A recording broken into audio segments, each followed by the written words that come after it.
Coronation Street, P 694/30, Part 1, Take 1. Edited copy.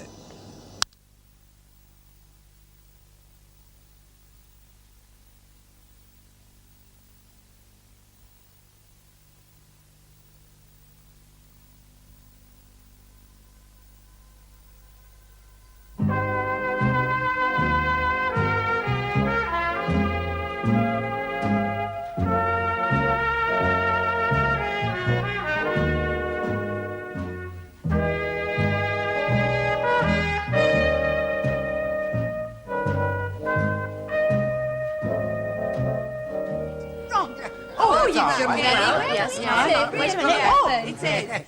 Fine. Very good. Very good. Hello, Mr. Bishop. Half a pint of bitter, is it? Oh, nothing for me, thanks, no. Oh, you've just come in for the warm? No, not exactly. Is Emily about? Oh, well, the last time she was seen, she was going downstairs, love, helping Mrs. Walker put a new barrel on and made the best man win. Oh, I see. Shall I tell you, want to? Oh, no, there's no harm. No. Oh, don't. You said you could play this game. Oh, look what you made me do now. I made you. Down by 40. Right this way. Yeah, then you hit the right ball at least, eh? I don't even know what I'm aiming for. Is it that little round hole in the middle? Yeah, that's right, love. It's that little round hole in the middle. Hear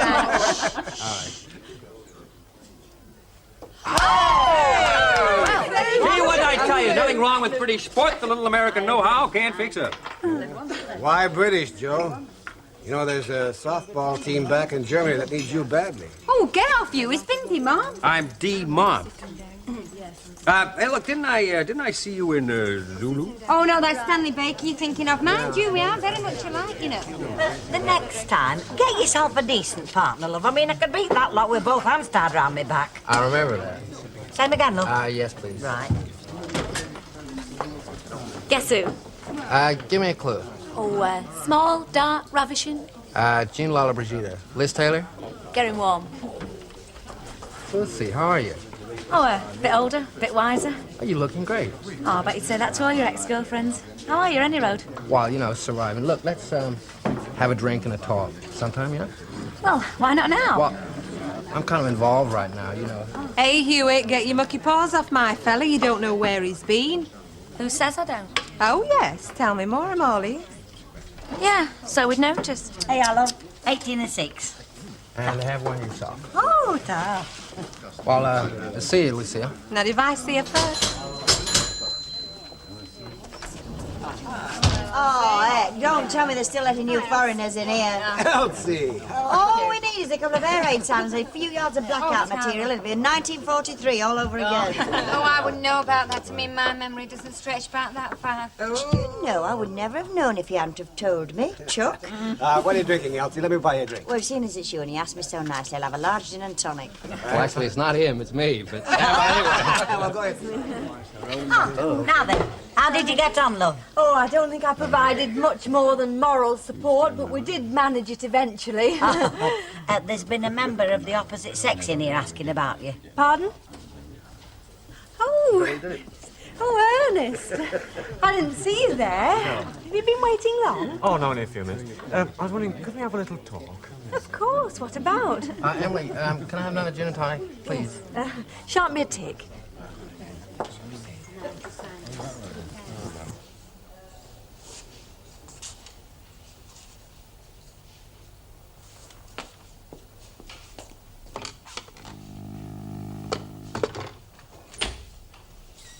Hello. Hello. Has he not come through yet? No. Why? Are you thinking of stopping? Something I wanted to ask him. Oh. That is, of course, unless I'm not welcome. Oh, it's not a question of not being welcome, Uncle Albert. It's the first time I've had a chance to talk to him in 2 months. All right. I reckon I can take it in when I'm not wanted. Well, what do you want to ask him? Perhaps I can ask him for you. No, thank you very much. You probably wouldn't think it worth mentioning any road.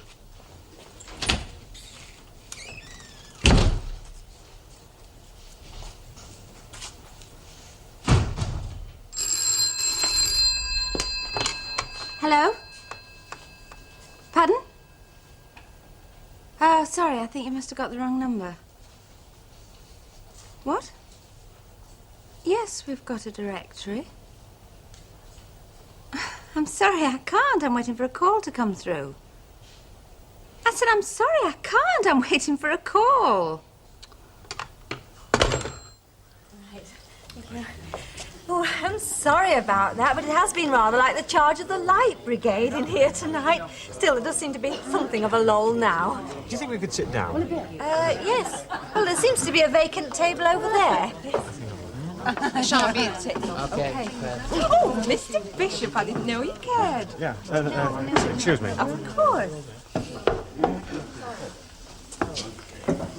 Peace at last. Emily, dear. Yes, as you're Mrs. over Walker. on that side, would you mind clearing a few empties for me? It looks as though there's been a coach party from the top drum in here. Oh, very well. Duty does seem to keep calling, doesn't it? Just take those and come back.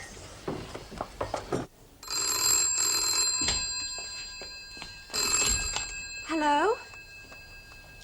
Yes, this is Mrs. Barlow speaking. Oh, right, thank you. Hello? Hello, love.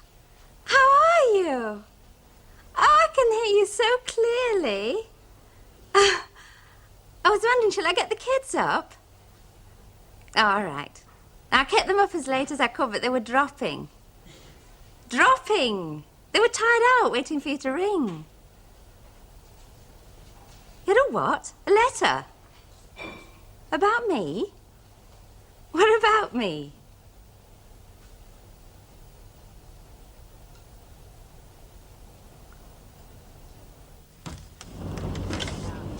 Hey, want a word with you? You're not mixing me up with the other fella, are you? The one with the lovely curly hair. No, it's him I want to talk about. How long are you going to keep him chained up at that garage of yours? Oh, he should be through well before midnight, I reckon. You what? Oh, it's all right, I'm only kidding. As a matter of fact, I'm nipping back now myself to help him finish off. Well, will you ask him to give me a ring before he finishes, just to give me a chance to get his supper ready, that's all. Right. Here, wait a minute. Get him a bottle of beer, will you? Just to remind him that there are other things in life besides pumps, sumps, and big and little ends. Do you know what I think? What? I think you fancy him. No. And don't crack on, I told you, but if you ask me, you two could end up together. You reckon? Of course, it's only my own personal opinion, you understand? Funny, ain't it? What is? Well, earlier this evening, I can distinctly remember somebody saying something about us all having a big night out in Manchester tonight. Funny, I can distinctly remember that, I know. Yeah. Oh, get a load of that. You get an impression that the natives around here are getting a bit restless? Yes. Yeah, well, okay, girls. Manchester it is. Hang on, we want short, aren't we? It's about the blonde one, you know, what came in with him over there. I wonder why it is that I always get the one that spends the entire evening in the powder room. Well, maybe it's something even your best friends won't tell you about. Well, go on, tell him. Oh, I wouldn't. Get us a packet of fags, will you, kid? When I was going out with Gary, he never let me pay for anything. Perhaps that's because he thought you were underage. They who live by the sword, the same also shall die by the sword. You know, Summer, you sound more like Mrs. Sharples every day. Remember me? I'm the guy you came in with. You are Lobby Ludd, and I claim the £5 prize. Back again. But one does begin to wonder for how long. Isn't there anywhere a little more private we could go? Somewhere where we won't keep on being interrupted? Well, there is the living room. I'll ask Mrs. Walker if we can use that. Right. Thank you very much. Bye-bye. There's an ugly rumour going around. Do you want a word with me? That's right. Or will it be a long word or a short word? Only I've got this assignation with a mechanic who wants to get home for his dinner. I won't keep you a moment. Mrs. Walker. Oh, Emily, yes, dear. Would it be all right if Ernest and I made use of your living room for a few minutes? Well, that depends, doesn't it? On exactly what you and Ernest want to use it for. We have something of a somewhat confidential nature we wish to discuss. Oh, Ernest, I never thought you'd get round to asking her. Pardon? Mrs. Walker? Well, actually, love, I did want you here, but I can tell you about it later. Oh, thank you. If you just come this way, please, Ernest. Don't do anything I wouldn't do, will you? Right, you've got about 2.5 minutes of my most valuable time before that lot in there start dying for a first together. Right. Oh, good. We're all here. Now, over the past few days, I have been giving a great deal of thought to my position as licensee of this establishment. Quite right to know. Yes. And it seems to me that the time has finally arrived when there should be a subtle shift in emphasis. Oh, you're not going to turn the snug into an extension of the Lancashire Folk Museum again, are you? No, love, no. Now, let me make it clear right from the start that I am not in any way denigrating anybody's work, but I do feel that there is something lacking in the Rover's return. Now, what this place needs is not so much a landlady as a hostess. Someone, in other words, who can stand behind the lines and see the entire position, the entire operation in perspective. I mean, I just can't do both jobs the way that Jack could. Oh, you're dead right, Mum. You shouldn't be taking your turn at the pumps with the rest of the peasants. You should be behind a bar, dressed up like a Christmas cake, dishing out big smiles to everybody. Oh, no, not exactly, love. But I do feel that freed from the mundane business of dispensing drinks, I can give my entire energies to establishing and keeping good relations with the customers. Now, has anyone got any questions so far? Well, only one. Yes, Mr. Turpin. Oh, well, I'm not getting at you, Mrs. Walker, but I mean, I take it that if we're all going to be doing more work, we're all going to be getting more money. By heck, that was right to the heart of the matter, Mother. On the contrary, no. If Mrs. Turpin can prove to me that these new arrangements mean any increase in her personal output, I shall be the first to applaud and reward it. There's any service in this club. Which is precisely what we're talking about. Ladies.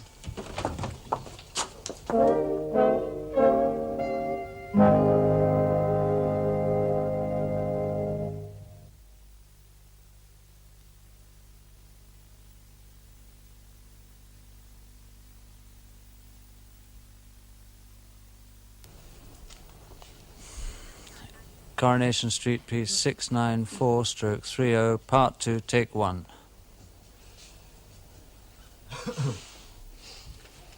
"15 seconds, very quiet, please."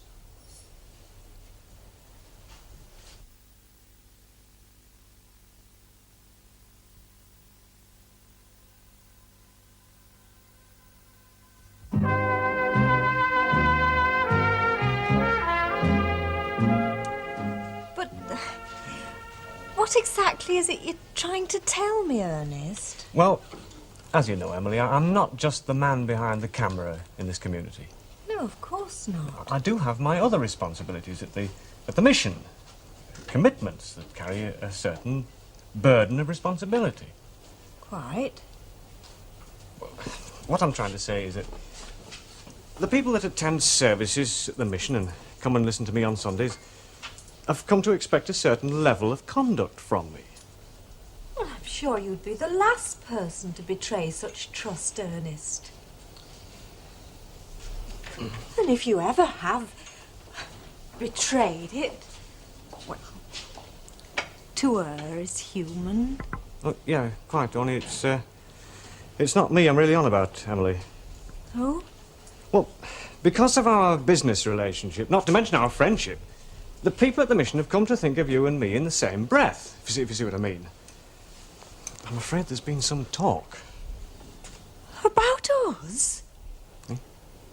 Oh, no. Oh, good, nothing like that, no. About you. Me? I mean, speaking purely personally, I've nothing at all against the demon drink. A drop has been known to pass my lips from time to time, in strict moderation, of course. But I'm afraid some of the members of our little congregation don't share my breadth of view on the subject, and one or two of them have drawn attention to your spare time occupation. My spare time occupation? Barmaid at this pub. Oh, I see. Oh, but that's something I do on a very occasional basis, Ernest, just to help out Mrs. Walker. I realise that, love, and don't think I don't understand the difficulty with you living here and that. Only, as I say, remarks have been passed. So you're asking me to stop it? Is that it?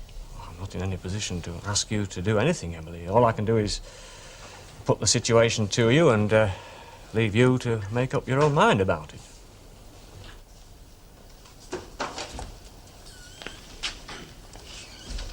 Oh, you're back, are you? I'm sorry to bother you. I just wondered if you mentioned it. What? My letter. What letter? My airmail letter. I wrote and asked him to send me a postcard of the Statue of Liberty. Cost me 9p, did that. Now, did he get it or didn't he? I don't know.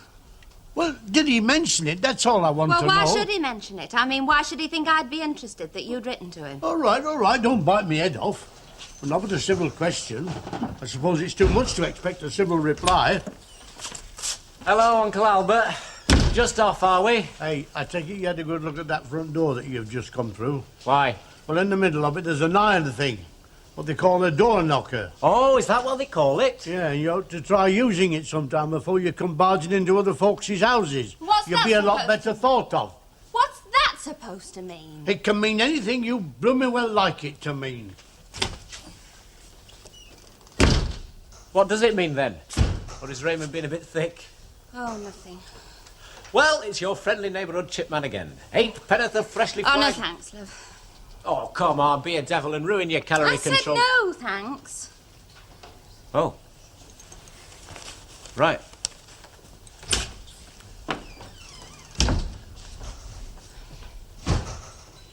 Well, if you ask me, I think it's disgusting. What is? Well, the way everybody's talking about Ray Langton and Valerie Barlow behind the backs. I mean, like we are now. Oh, yes, but that's different, isn't it? No, I mean, what I mean is, I don't believe a word of it, do you? Well, let's put it this way, kid. I'd trust Val Barlow with me fella any day. Ray Langton I wouldn't trust with me 90-year-old grandma. Can I have a rum and pep, please? And this time, I'd like to taste the rum, if you don't mind. You drowned with the last one. One of the joys of the job, you know. Meeting people. Did Val get a telephone call, Mr. Tatlow? Don't ask me. I'm not but one of the family. Okay, you guys, come on, let's get the show on the road, eh? Yes. Right. Look, you don't feel like going on a pub crawl this time of night, do you? Well, where do you want to go? Well, your place. Mine's full of pot cats. Oh, what about the others? Well, when I give the code word, we'll just melt into the landscape, all right? Right, what is the code word? Geronimo. Oh, I know him very well. Oh, you do? He's grand fella. Yes, I do. Didn't he keep the Chinese laundry? I found him at Street. Hello. Hello. Further in the cause of Anglo-American relations again, I see. You want to try it sometime, kid? No thanks, he's a bit butch for me. Oh. Hey, can I interest either of you two ladies in a freshly dug bag of chips? You must be joking. The jet set eating chips. Oh, come on. This is known as the champagne crowd. Do you ever get the feeling that nobody loves you? You'll survive.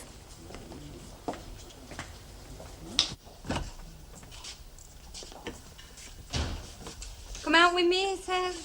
I'll show you a good time, he says. Geronimo!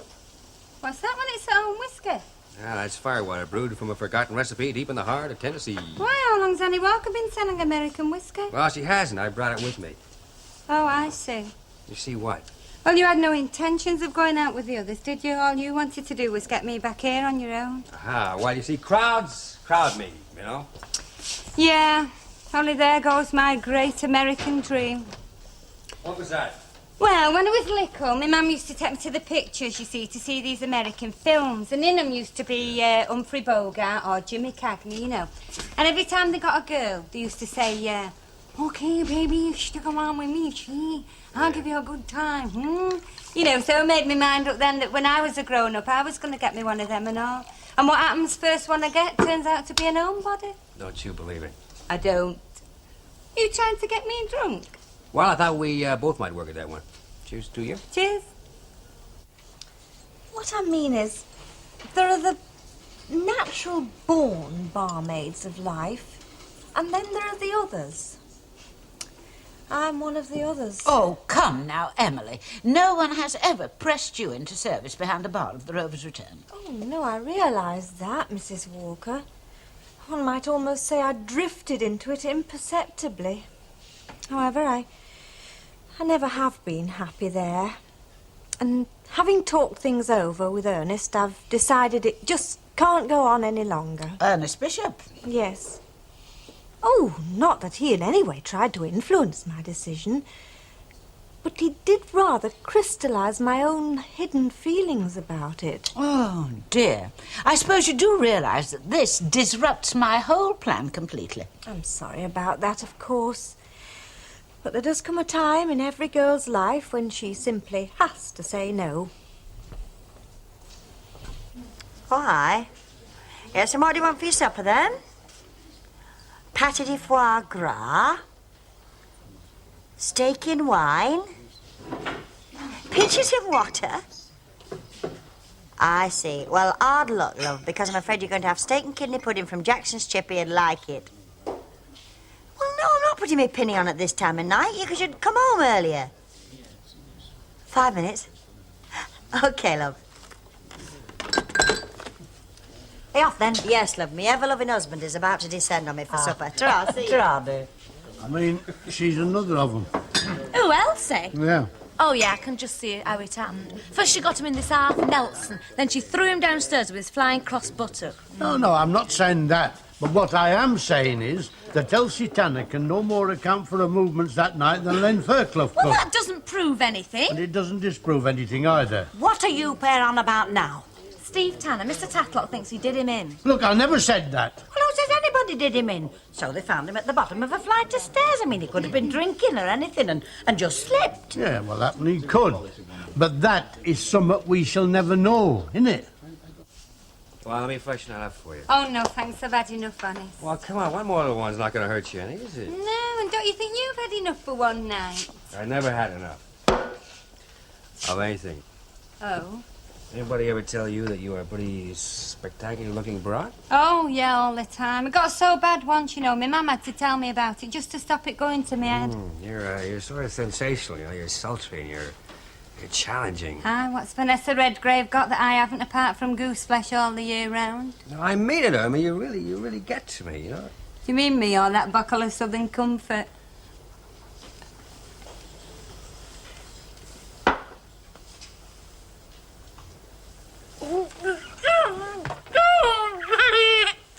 Oh, don't.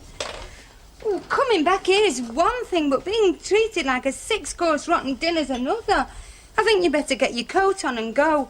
Best of 3 falls just isn't my idea of a good night out.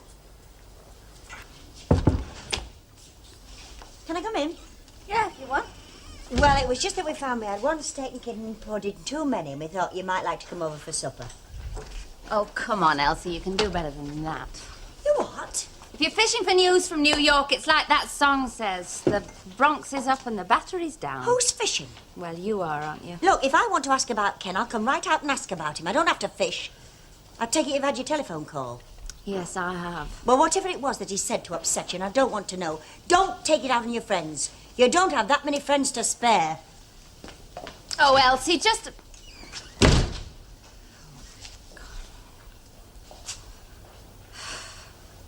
Look, Mum, we all know you're part of the fabric of this place, and you think it's the greatest thing that happened since the Crystal Palace burnt down, but it's not the Festival of Britain you're running here, you know. It's a little pub in a one-eyed flipping back street. Look, Billy, what has size got to do with it? Now, in my eyes, a public house isn't just somewhere that sells beer. It's a focal point of the community in which we live, any community. And if it hadn't been so, well, we should have been replaced by automatons years ago. All right, I agree with you. But all your Nobel work for the community doesn't have to go up the chimney just because Humility Nugent gets a touch of religion, you know. Look, I had made my plans, and she was an integral part of them. Yeah, all right. Well, there's only one thing for it. The family will simply have to close its ranks and do the whole job ourselves. Hey, no, hang on. For 10 hours a day, I work like a dog down at that garage. Sometimes more if we get a rush job on. Well, after that little lot, when I come into the pub, I come to sup the stuff, not to dish it out. Yes, I'm sorry, love. I shouldn't have asked. Oh, of course I should. Only a little lad, aren't I? Oh, leave it to me, will you? I'll crack it for you. Somehow. Look, are you going or aren't you? Or do I have to go and get Albert Tatlock even to come and chuck you out? Oh, mercy, baby, mercy. Oh, come on. Get your coat on and let's be having you. Let's have another drink. No, Oh, come on, I've got to be up in the morning. One more little shot. No, I've said. All right, then, let's have a dance. Oh, Joe, please don't mess about. Music. I don't need music. Stop Come on. it. Look, One I've little got... dance. There's a lot of- Please, I've got to be up in the morning. I can hear somebody coming up the stairs. What are you trying to pull? I did hear somebody, honest. You're a liar.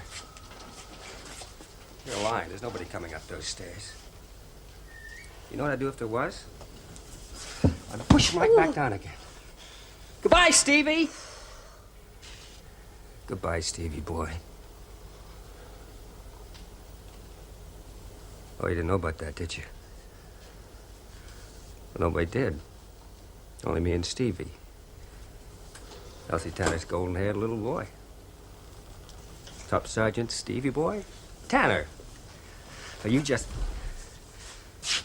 better stay right where you are, baby.